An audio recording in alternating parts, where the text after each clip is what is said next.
Welcome to Don't Quote Me on That. One day we will have an intro, but today is not that day. Hello. I'm Kalina. This is Atticus. Welcome back to Don't Quote Me on That, where we kind of talk about movies. He has no behavior, so if you hear any jingling in the background, it's this little one right here.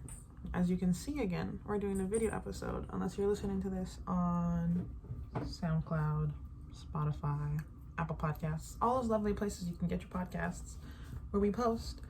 You won't see me, but just know that I'm here and I look very nice and I'm wearing earrings that my brother gave me. And speaking of my brother, not to talk about him too much, but today's episode is Kalina's brother approved. And I know that doesn't mean anything to anyone but me, but it's this is a high honor, okay? He doesn't approve a lot of things I do. So as I'm sure you can tell from the title, I am doing a my perfect Set It Off album, which Eleanor and I have done a couple of episodes like this, not for Set It Off specifically. We did 303 and 5 Seconds of Summer. And Eleanor and I actually just saw 5 Seconds of Summer last week. So if you haven't seen that episode, we talked about it, we chit-chatted, we were together live and in person. So you can check that out on our channel. I will leave the link below in the description box as well. If you want to watch that episode, you can watch it before or after this. No pressure, but watch it. Watch it. Anyway, we saw 5 Seconds of Summer last week, and we also did a my perfect 5 Seconds of Summer album, where basically Eleanor picked 7 songs, I picked 7 songs, and we put them together. Basically, we took 5 Seconds of Summer's discography and put together what we thought would be the perfect album, with the only restriction was the song couldn't be a cover, and the song, if it had a feature, they had to be the main artist, not the featured artist. And we couldn't have more than 7 songs just because there was 2 of us. So I did that with Set It Off because that is a band that I listen to that Eleanor does not listen to. So she wouldn't have anything to say even if she were here. A little background info about Set It Off. If you see me looking over here, I've got my laptop. I am prepared. I have facts. There's no Eleanor, so it's not like one of us can talk while the other person Googles. I'm doing it all by myself. I think you can tell I'm already tired of talking. Set It Off is this is per Wikipedia, okay?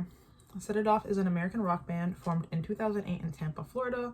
The band consists of Cody Carson, who's their lead vocalist, Zach DeWall, their guitarist and bassist, and Max Danziger, who is their drummer. I know there used to be, when I started listening to Set It Off, there was, I think, 5 members.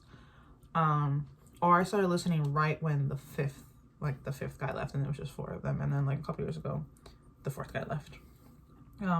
As you heard, they're from Florida. I'm from Florida. I am a Florida girl through and through, Flogrown, as we say here. And they are the pop punk, pop rock, alternative rock, whatever you want to call it, representation Florida needs. Okay, I think they're doing good things for the scene. And I like that they're fairly popular, but they're not a Pierce the Veil, Sleeping with Sirens, Bring Me the Horizon kind of popular. I do think they still exist in this nice little pocket. A little bit niche, but not really. It's a good balance, I think. I think they're at a good level of fame to be into them and follow them and things like that. And a lot of people might know them, at least newer fans, and more recently might have heard them because there was that artist Scene Queen who was really popular on TikTok, and she had that Barbie and Ken song that got really popular, and a couple other ones. I had heard a song from her called Are You Tired, and that's on my gym playlist because I just think the breakdown in it is so sick. Set It Off did Barbie, so Cody from Set It Off is the featured vocalist on Barbie and Ken, and then she did a song with them called Win Win. So if you recognize Set It Off, but you're not terribly familiar with their work, it might be from that.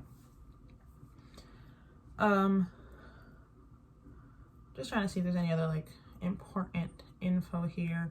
One thing I do think is interesting is the band kind of started because Cody, the lead singer, had a YouTube channel, and he used to release their covers and kind of document them growing as a band.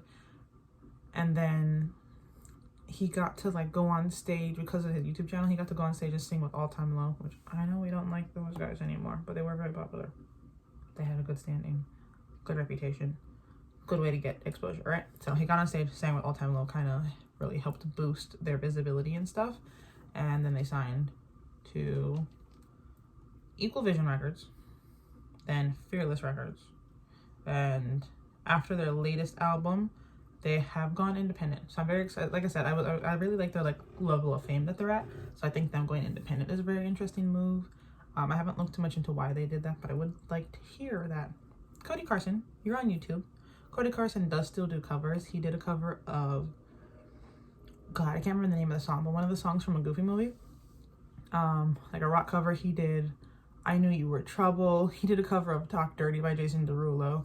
My man has the range. He's a great vocalist. He reminds me very much of another guy we don't really like on the internet anymore, Brandon Urie, in terms of like range of his vocals and the things he can do.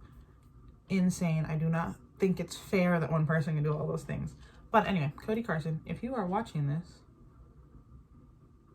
comment, interact, okay? We are on the YouTube space together. I'm a big fan. I'm from Florida. You're from Florida. I'm sure we would have a lot to talk about. Let me come, I don't know. I can't sing or play an instrument, so let me just come watch you make an album. I'll be there to provide moral support and encouragement and snacks. Anyway, all of that said and done. I really like Set It Off. So I'll just get into my perfect album. First things first, the name of the album. Name an album, so important. It sets the vibe, it sets the tone. I do not think it is as important as like picking the correct opening song. I think you can get by with a stupid album name, okay? If you're feeling really lazy, not to call out anybody, you just name the album after yourself. Set It Off has 5 studio albums, and one is called Midnight. One is called Elsewhere. That's their latest album. That's the 5th one that they released last year.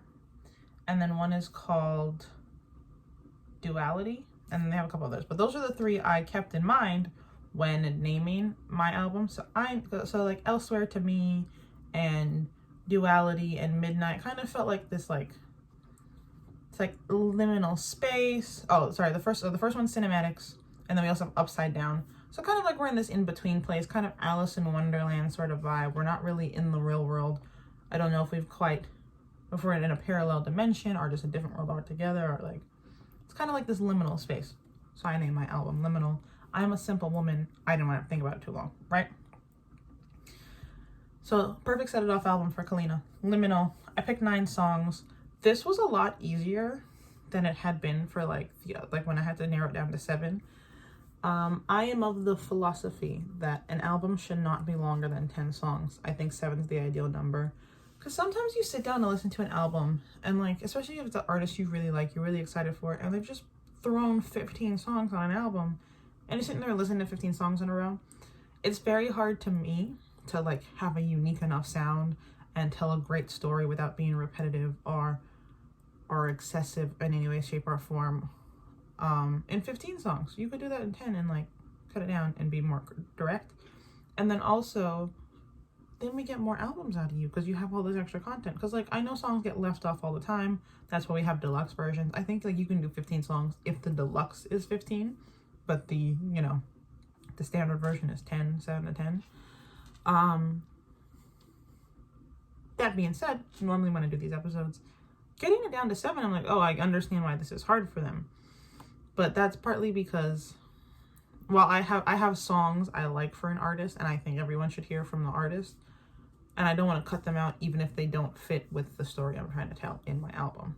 Whereas for an artist, that should be easier. Listen, Bridget, 10 songs maximum, okay? I'll get off that high horse.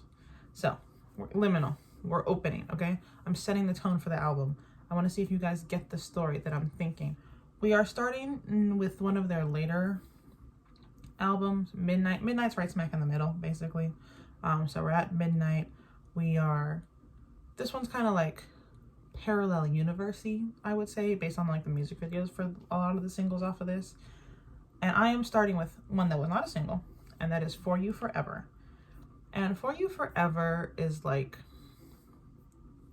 I'll tell you the chorus. Okay, the line and the chorus is, I won't wait for you forever, for you forever. So basically he's like, I can't wait around. I'm not doing this anymore. And I wanted to open with this because it's a fun song. It's not very loud. They do get loud and like very aggressive and punchy, especially in their earlier work. And I didn't want to start there, but I wanted to start with something on a high note because I wanted to think about this. The story I'm taking us through. We're starting at like, things have just ended. Whether it's a relationship or just a friendship or like some situation, things between the singer or the narrator for the purposes of this video and the other party, be that what it may, have just ended. They're kind of fresh. They weren't bad. You know, the narrator's looking on it fondly. But he's like, I can't wait for you to, like, I can't wait around and wait for you to catch up. So don't say it's for the better that we're doing this. And then he repeats this. He goes, sick of painting every nightmare as a dream, wide awake. And she said, so things were bad and they were trying to make the best of it, but like we just can't do that anymore. It's not working. So we're like I said, it's fresh, but it still feels a little hopeful. Then we go into different songs, which I think is a masterpiece of a song. I think it is a masterpiece of a concept. And basically nothing is still like actively bad. We're still like at the end, but he doesn't want this to be the end. But they're on different pages. And this point, actually, I wrote a little later in my notes, but I just saw a clip from an interview Zach Lowe, I think is the guy, did with Pete Wentz and Patrick Stump of Fall Out Boy. And Patrick was saying that when he writes lyrics, he's very focused on how it's phrased and wants it to sound perfect. And then he'll bring it to Pete, and Pete's like, no, he's like, you can take this one word and make it 40 words. Because he wants it to be this, like, this whole production almost, and like fit the song, not so much be direct in how you're saying it and precise. And Zach, the interviewer, was saying like, but that's what makes Fall Out Boy. That's what makes my songs Know What You Do in the Dark. That's what makes this ain't a scene, it's an arms race. Because one of you is so focused on the message and delivering this message in the most direct way and like understandable, digestible way, and the other one of you is so focused on the feeling of the message. So not how it's packaged up, but what's like really inside. And I saw one of the comments talking about like the lyric, I could write it better than you could ever feel it. So those two like dynamics come together very nicely. That's what we get Fall Out Boy. Fall Out Boy is great. Another little self promo. I went to see Fall Out Boy over the summer and I did a little episode on them. If you want to check that out, I wouldn't mind. So to me, this song is saying we're just on different, we're on different pages. It's the same book, we're just on different pages, and we need to, it's weird. I don't like being on different pages with you. But instead of different pages, he says different songs. So he says, the chorus is, because now we're singing different songs, forgetting how to sing along together. When every note comes out so wrong, it keeps on getting harder to remember the melodies or what the lyrics mean, because now we're singing different songs. And towards the end, I can't remember, is this like the bridge technically? Actually no, this might be the second verse, sorry. And the second verse is my favorite line, and you can tell it's my favorite because I don't remember what part of the song it's in. He says, humming tunes that we can't get through. And just the way he says that, it just sounds very sad. It's like, we're still trying, we're there's discord here. We don't want there to be. We're like trying our best, we're really trying to make it work. And he says it's not because we got old, or like we forgot that we were forgetting the words of these songs and we can't figure out why. And he says, what changed throughout the song? That's a repeating like line, and to me it sounds very pleading. So like I said, For You Forever felt very hopeful, whereas this is like, he's kind of starting to realize whatever's on the other end of this, like I said, a person, another relationship, a situation in life, is like, it really is coming to an end, and he's pleading for it not to. Before I get into the next song, I want to say that I realized this for the first time when I said it to Eleanor. We had done an episode called Songs of the Same Name, which was an idea we've had for a while. And I think that was the first iteration of the episode we did, or of that series we did. I did my nails in clear polish. I think that was the first iteration of that series we did, and we did it with songs that were titled Punching Bag. So we picked like I think we just looked up Punching Bag on Spotify and just picked like the top songs, unless one of us had a suggestion. And I did in fact have 2 suggestions. One was Punching Bag by Set It Off, and another one was Punching Bag by Palais Royale, if I remember correctly. And so we kind of listened to them separately, sort of saw what themes were consistent throughout the songs, regardless of artist or genre or whatever, what was like inconsistent, which ones we liked the best, yada yada yada. Okay, if you want more detail, you can check that episode out. I'm just like tons of self promo today. And what I realized when exposing Eleanor to Set It Off for the first time, because that was the first time she'd ever heard of them or listened to them, was they very much give you a space and give voice to being like all those like evil, mean, kind of petty thoughts you have in life. And everyone deserves someone and a space in which they can share those thoughts freely and not be called a bad person, because everyone has them. You just have to get them out sometimes. And Set It Off is very much about that, and about like, they would preach being the bigger person, but their music, especially a lot of their older music, is just allowing you personally, or like, you know, the narrator personally, to be like, this is this tiny little space I get for myself to be like, I don't want to be the bigger person. I would, when they go low, I'm like, I'm digging a grave, okay? And Punching Bag to me was that. It was like, I'm not going to be your punching bag. There's some songs a little later on where it's like, no, okay, like, you did this to me, fine, I see you. I'm going to take it up another level. And so the third song I have here to follow up different songs is Cordial, which is off their latest album, Elsewhere. And I love this song. It is so fun. It's like high energy. We're kind of reaching like the musical peak of this album for me, of my little album that I've thrown together. And the gist of Cordial is, he says, we're so cordial you can't even call it friends. And basically the other person, I guess, or like, you know, the other situation, the other relationship, whatever it is like, no, like, come back, I'm so sorry, you know, or like, we can like leave this on good terms, even though it ended so abruptly and so quickly and so in such a confusing manner. We can leave this on good terms. But the narrator is like, no, actually I realize you kind of suck, and like, we are so cordial you can't even call it friends. So like, now the other party is the one in denial. And then he says, the chorus of this song is, don't call it cordial if you can't get in touch. Don't call it cordial if we both hung it up. We can't get back to normal if we both play pretend. You call it cordial? Yeah, we're so cordial we can't even call it friends. And I threw that yeah in there because he's like scoffs and he's like, yeah, we can't even call it friends. Like, that's how like that's the terms we are on.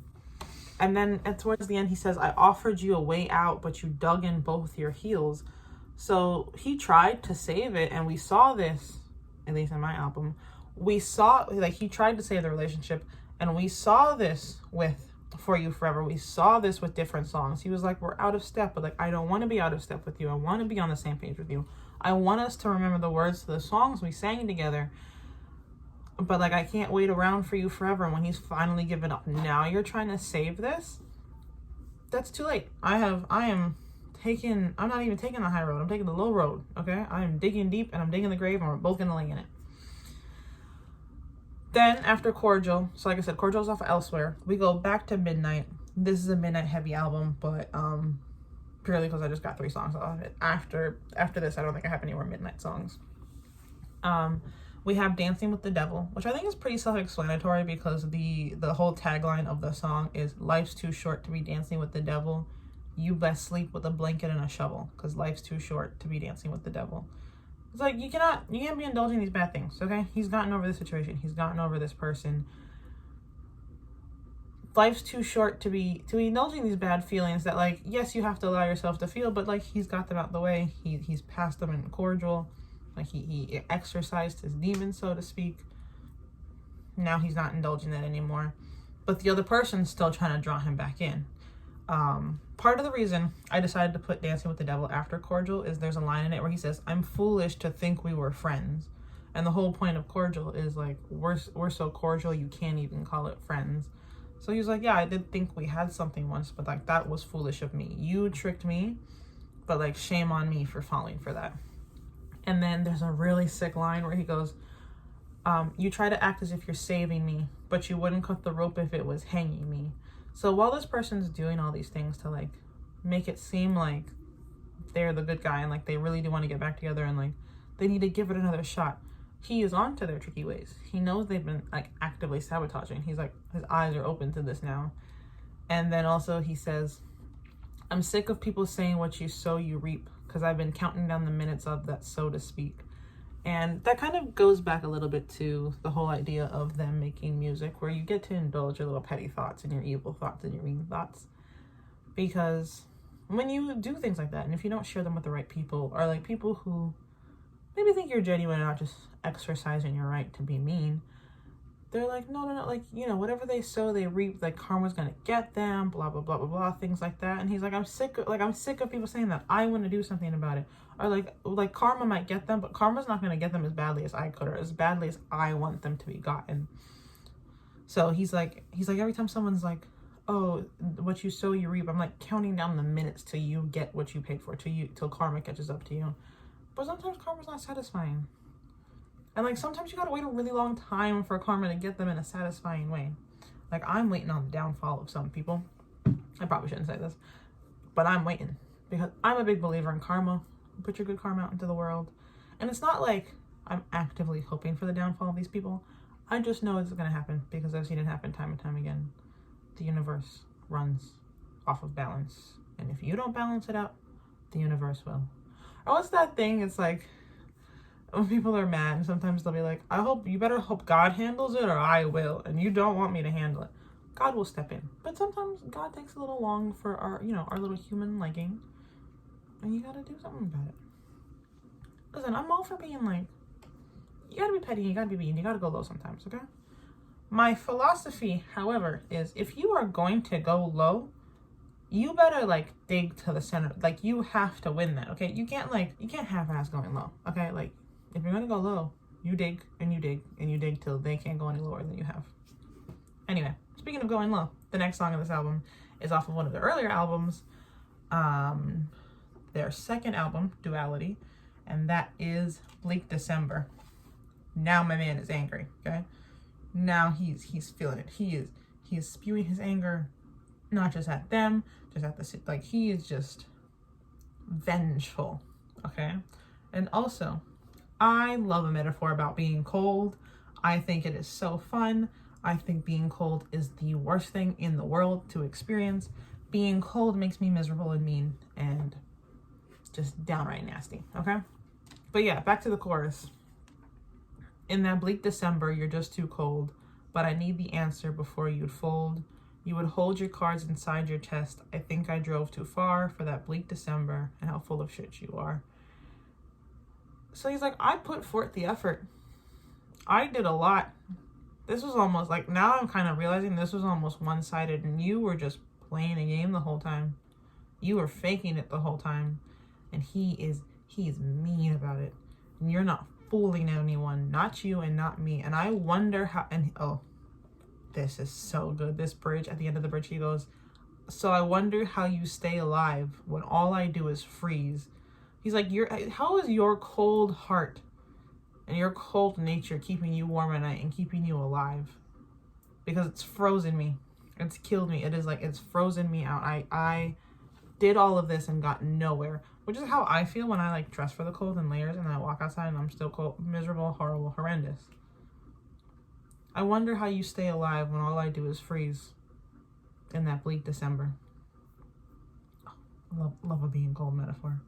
So, Bleak December. This is song number 5. We are like climax of my album. Okay, he is angry and he is nasty and he is getting all of this out. Okay, and their earlier stuff I would say is a lot angrier than their newer stuff, but their newer stuff still has the elements. It's just not as angry in terms of sound.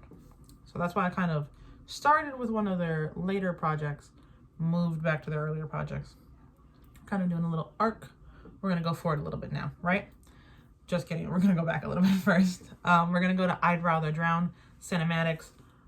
If you thought he was angry in the last song, Bleak December, he is raising hell in I'd Rather Drown. Okay, Cinematics is our first album. Cinematics is very much a you go low, I'm digging the grave. Okay, that is how I would describe that just entire album. And I'd Rather Drown is basically him saying, I would rather burn a bridge between the two of us than ever cross it again. I would rather burn the bridge and fall into the water and drown before I even considered making nice with you. And he says, I'm building walls like it's my occupation, which is just a sick line. And kind of back to he's like recognizing that this person was actively being horrible and actively sabotaging their relationship and yada yada yada. Or, you know, the situation was like actively horrible for him. It wasn't just like we fell out of step, like he was saying in different songs. He says, you're nothing more than a temptress. I fell victim to a heartless snare. And then the chorus is, burn the bitch down. I never will cross that bridge again. I cannot trust you easily or think that I'm the only one. I never let people in, and I have you to remind me why. So baby, burn the bitch down. I never will cross that bridge again. I'd rather drown. Oh, listen, like I said, if you are gonna go low, you do it like this, okay? Do it like Cinematics. There's a little part of the song that's like a little bit more aggressive about like, he was like, drown me. Pick me up and drop me right into my grave. And then he goes, the itch I couldn't scratch. You thought I'd come crawling back, but no. I'd much rather sing it, boys. And then they chant, and I love a chant in a song. I love when the chant is like on the bridge or the final verse, which is it is here. Just like imagine like the music kind of, the instrumental kind of cut out almost completely, and it's him and the other vocalists or like the other members in the band, I'm assuming, saying, burn the bitch down. I never will cross that bridge. And they're chanting it. Can you imagine being in like a crowd of people, being in the pit just filled with people yelling that? That would be so cathartic. I don't even have issues with anyone right now, okay? I'm not mad at anybody. That would make me thrilled. Oh, good song, okay? If you are ever just feeling angry or petty or like you want a good pump in the gym, this is also on my gym playlist. I don't have a lot of Cinematics on here just because in terms of the arc of my album, it was like just a little too aggressive, but very good album. So now we're backing up, or I guess technically going back and forward in time, like in terms of album releases, because we're going back to Duality, and we have The Haunting, which when I was doing this, I like knew for a fact The Haunting would be on here because this is one of my favorite songs by Set It Off. I will read you the opening actually. So it says, come on in, boy, said the skeletons, sitting by her closet door. Dirty secrets, empty memories, and broken hearts across the floor. I was knocked out, heels overhead, so you dragged me by my feet to a ghost town where you buried me. No wonder no one heard my screams. Love so alive, but it died in its sleep.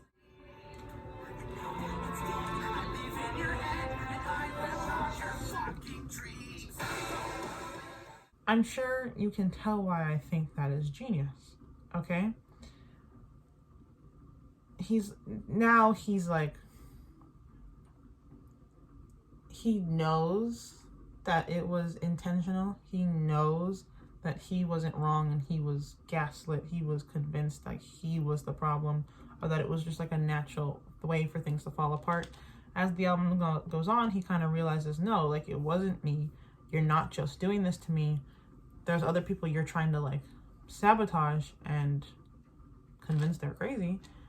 But it's you, you're the problem. So he's like, I'm gonna haunt your dreams. And I just really like this, he has the turn of phrase, catch a lover, turn an enemy. And this also kind of, I haven't talked a lot about their lyricism. I did briefly with the different songs and kind of, different ways to represent a well-known or well-discussed concept, metaphor.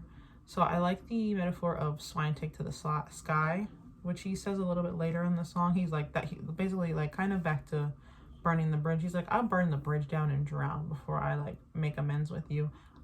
We'll make amends in this song. He's like, when swine take to the sky, that's sure, then. So like when pigs fly, right? And that was what reminded me of the Fall Out Boy interview. Like, here is the message when pigs fly. Everyone understands that. Everyone knows that feeling, and wanting to say that to someone. But swine take to the sky, I think creates a much more visceral reaction in the listener. And then the breakdown on the final chorus, and we've got like a slight little lyric change. Throughout the song, he says, "No one will love you like I did, treat you like I did, so go on, wear that scarlet letter. No one will love you like I did, or touch you like I did, so good luck finding something better." And then in the last chorus, the very last two lines, he goes, "No one will love you like I did, will fuck you like I did, so good luck finding something better." Oh, we talked about this when we talked about Hosier, but I love when there's like a reoccurring line or theme in a song and it kind of gets warped or changed or added to. So Hosier did like something in me died, but something in me came alive the first time that you called me baby. And then he says, something in me died, but something in me came alive every time you called me baby. And then the last one is something in me died and something in me came alive the final time that you called me baby. So that's sort of like little twist. So like we're keeping the same concept. The audience knows what to expect, but we're just twisting it on its head a little bit just to move the story along. Love that. I think it's beautiful. The 8th song is off of Horrible Kids, which I don't think is an album. I think it's like an EP. That or it's like just the single, but the album on Spotify says Horrible Kids, and I forgot to double check whether it was an EP or not. And I put this in here just because this was another song of theirs that like I frequent, I revisit, and doesn't fit entirely well in terms of my narrative, in terms of if we're looking at this as like a romantic relationship, because it's about being bullied, especially the music video. This is like early Set It Off. This is from 2011, and their earliest is from 2008. So like that's early in their journey. They've been releasing music fairly consistently, and I think like I don't know, I obviously like them, so I think they've been doing a very good job in like developing very well. But this is 2011, so early in their journey, early in the band's career, very early in their angry punk rock, alternative rock like entry into the scene, you know, where the harder it was, the better it was, the louder it was, the better the music was. So it's about them, like someone being bullied, and the chorus is, "Horrible kids, would you look what you did? It was your ignorance that formed a beast with your wit." So he's like, and he says, someday I'll spit their laughter and bite their tongue. Like one day I will return to them what they gave to me. The reason I put this song here at number 8 is because it's so angry and personal.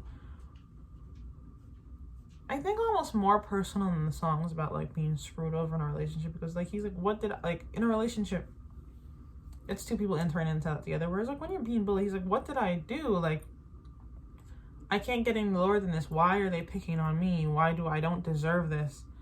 So don't worry, like I will get them. It's so angry. He says, picture this, he was all alone without a friend to call his own, so he sat on his bed with a thought in his head, what wishes that they all were dead.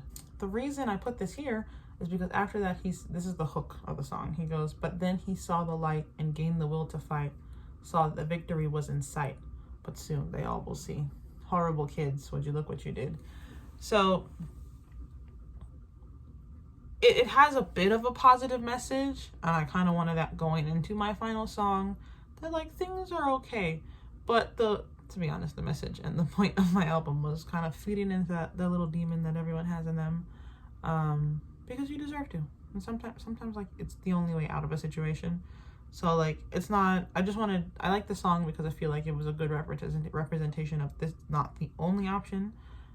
Sometimes you do have to take the high road, but like not right now, not in Liminal, Kalina's Perfect Set It Off album, right? And then this last song, total like wild card. I just knew I had to include it. I think it's a beautiful song. I think it is such a testament to their songwriting, and it's such a testament to Cody specifically, and their range. I don't think musically I gave you a very good range. I tried to, like I gave you a fun song, I gave you one of their more like, funnily enough, cinematic albums, which isn't cinematics, it's their later work. It's very, I don't want to say theatrical, but it's theatrical. It feels long and extended, and the notes are beautiful, and they're really like testing the limits and prettying it up almost, whereas I feel like Cinematics Duality, their earlier stuff, is like gut reaction, how I would say this, how this would come out in the heat of the moment. But we go from horrible kids, there's a little bit of hope, it's about being bullied. So I also thought it was a little bit connection like family, because usually when you get bullied, you probably talk to your family about it. Your parents would give you advice. So this last song is called Dad's Song, and Cody wrote this song for his dad who passed away. And if I remember correctly, I saw an interview Cody did, and he said that he had like just finally decided to tell his parents he was leaving college to pursue the band and pursue music like seriously as a career. And they were very supportive of him. And his dad, like, you know, he was like obviously very nervous about doing this. And his dad gave him these, like, said some encouraging words. And his dad died of cancer not too long after this, if I recall correctly. I apologize if I am incorrect in any of those statements. And another reason I really like this song is because it kind of goes back to one thing I'm very interested in, which is like the creative process and expressing yourself and, you know, perfectionism, things like that. Because Cody said, I think in that same interview, they had asked him, like, are there any songs, they had asked the band, so maybe it was a different interview, but basically at one point in time I saw the band was asked, are there any songs like you feel like are unfinished, like if you could, you put them out on an album, but if you could, you would go back and redo them or revamp them in some way or add some touches to them.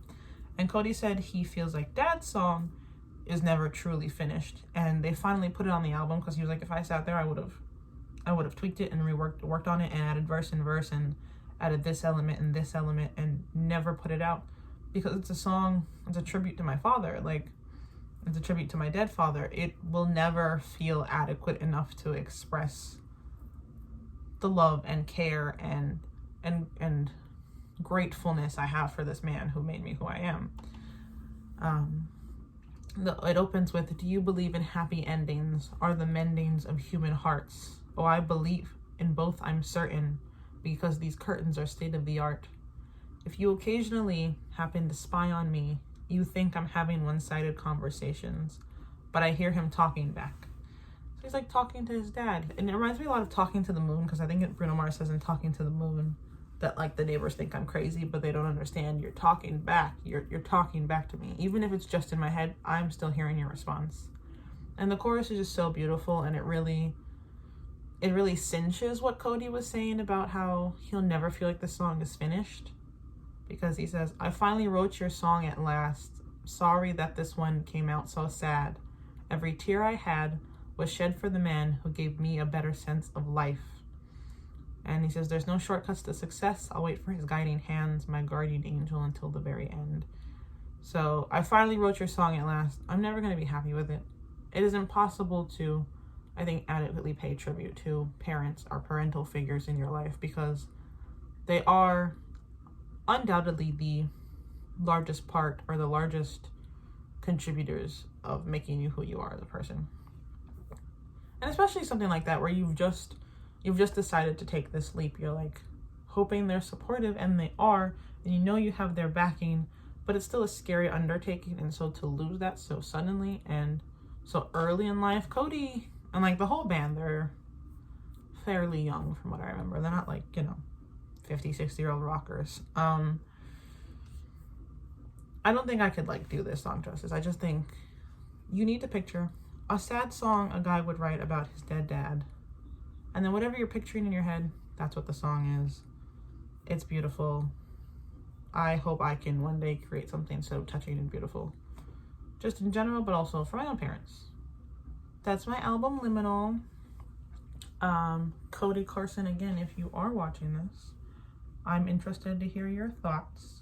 I hope I didn't offend.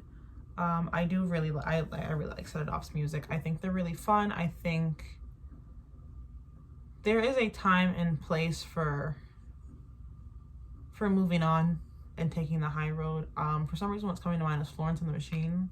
I don't listen to Florence and the Machine religiously, but it always seems very like positive and hopeful. But like sometimes you want to be mean, sometimes you want to be angry, sometimes you want to be loud, and maybe it's because I'm from Florida, okay? You tell me in the comments if you guys agree that Set It Off is as great as I think they are, because maybe they just speak to me clearer because I'm from Florida and they're from Florida. We've got Florida speak going on.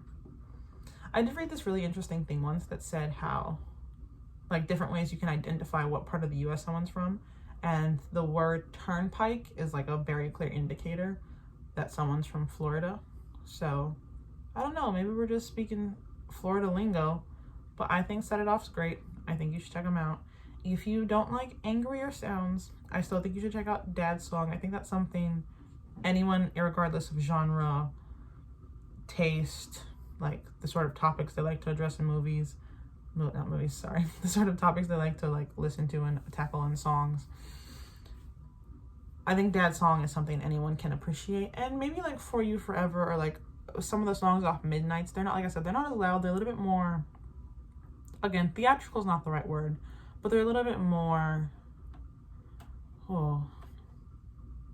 they're a little bit more. They're not as angry. They're still keeping the same essence and the same themes of the previous albums, but without the raw, unfiltered gut reaction sort of anger you expect from cinematics and duality.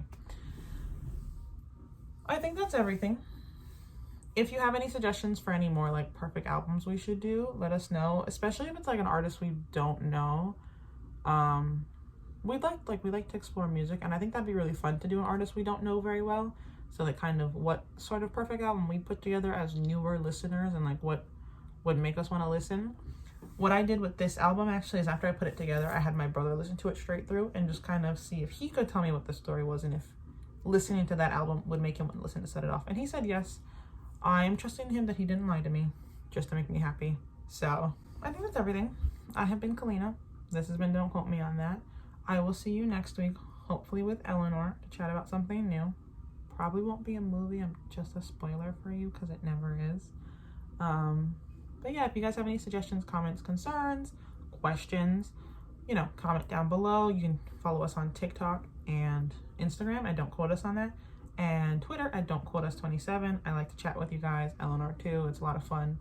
I think we're pretty funny on there as well. So even if you like just a little laugh, super great. And I mentioned a bunch of videos, or like previous videos we did, so I'll drop those in the description below if you want to check those out, like the Hosier one, 5 Seconds of Summer, 303. If any of those sound interesting to you, please do give them a listen. We're so glad you're here, and I'll see you next time. Atticus is sleeping, but he says bye as well. Thanks for listening. Don't quote me on that. One day we'll have an outro, but it's not today.